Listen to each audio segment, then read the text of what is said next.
Are you exhausted from giving your all and still feeling like it's never enough? If you've ever felt like you have to earn love by pleasing others, this video is for you. I'm going to show you how to break free from people pleasing so you can finally feel loved for who you are, not how you can please others. I'm Monica Goldsoul, the empath healer.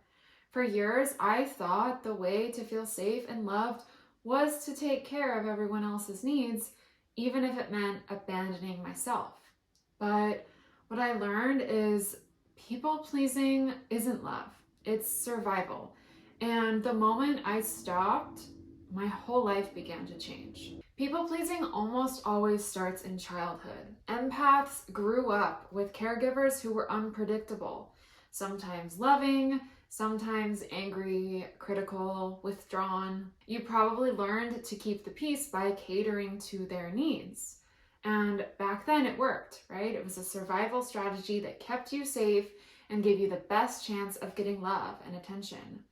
But the problem is that we carry that strategy into adulthood, even when it no longer protects us, but actually traps us. Instead of creating a real connection, people pleasing keeps us stuck in relationships where we feel love is conditional and where we abandon ourselves just to try to hold on to others. I remember being in a relationship where I was bending over backwards to try to keep them happy. I'd rearrange my whole schedule, swallow my feelings when I was upset to, really do anything to avoid conflict. But no matter how much I gave or tried, it was never enough. The arguments, the criticism, the distance was still there. One day I finally realized that I wasn't actually being loved for who I was or how I wanted to be loved. I was being tolerated for how well I could perform. And that's when I realized that I was chasing just approval, right? Not really love at all, chasing approval. And it really stemmed from my inner child who still was feeling all of those wounds. So how do you actually stop people pleasing? Well, here are 3 steps that make a really big difference. First, awareness. You have to start by noticing the moments when you're saying yes out of fear or guilt rather than from genuine desire. Even just pausing to ask yourself, do I really want this? Is powerful because we can often get in a pattern of just saying yes all the time and then later regretting saying yes, wanting to cancel, or, doing it anyway, but feeling angry or resentful. So really the first step here, like with many other things, is awareness. Second, micro boundaries. You don't have to overhaul your whole life or become like a pro at boundaries right off the bat, but begin with small no's, small boundaries, like declining one request this week and giving yourself permission to sit in the discomfort, right? Without rushing to fix it or to please.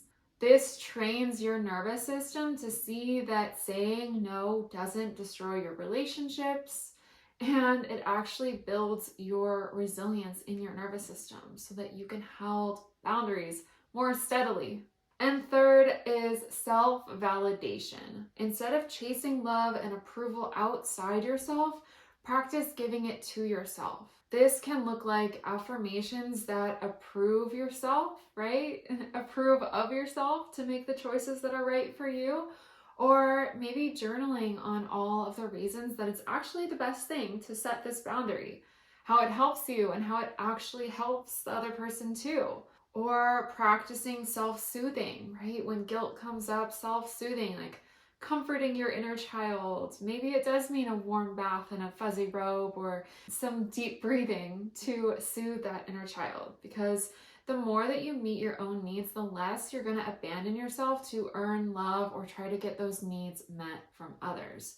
And the quicker actually truly loving good people will come into your life. When you stop people pleasing, you don't lose love. You make space for real love. Love that sees you and values you and doesn't require you to abandon yourself. The more you stand in your truth, the more you'll actually attract relationships that honor the real you and love you the way you deserve. If this resonated, make sure to subscribe to my channel for more. I also created a free masterclass called Why Empathic Sensitive Women Still Feel Stuck Even After Therapy and How to Break Free. Inside, I share the exact framework that helped me break free from people pleasing and finally feel safe being myself and holding boundaries. You can watch it for free. I'll leave the link in the description box below. See you next time.